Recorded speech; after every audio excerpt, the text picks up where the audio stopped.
So my first tip is, for me, is I normally write my press releases if I'm having a conversation with someone. Now, this was something that was kind of drilled into me when I was at university, obviously learning to become a journalist, and when I've been working in a few newsrooms. Most journalists actually write their news stories as if they're having a conversation with a friend down the pub.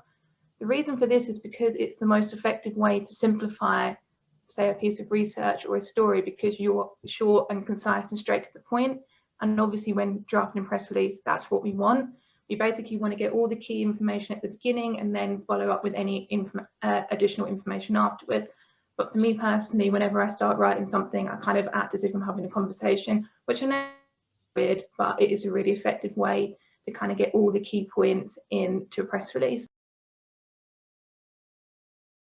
Whenever I draft a press release, I think don't do more than 400 words.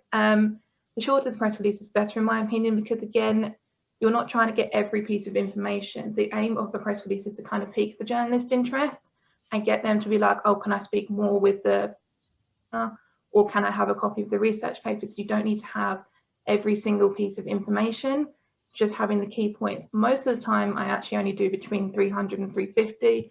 And there have been occasions where I've struggled to get to 250, and both Steph and Peter have had to help me out and be like, right, this is here, or this is what you can do.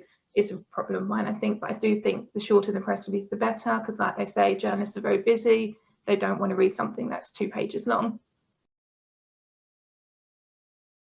For me, this could be a bit of a more of an old-fashioned way of doing it, but I just love to print out a press release, get a pen and just go through it, and I scribble out any information I don't personally think is relevant. Or it's also a good way just to prove. I feel like when I have something on the screen, it's a lot harder to kind of gauge if I've written it correctly, if that's the right way to say something. So I find getting a pen and just scribbling through. But this is also something that works well if you get someone else to do.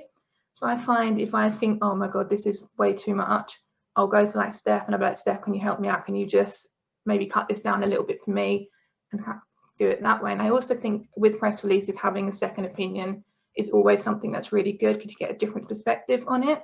And it's just always a helpful way to make sure that you're making the most effective press release.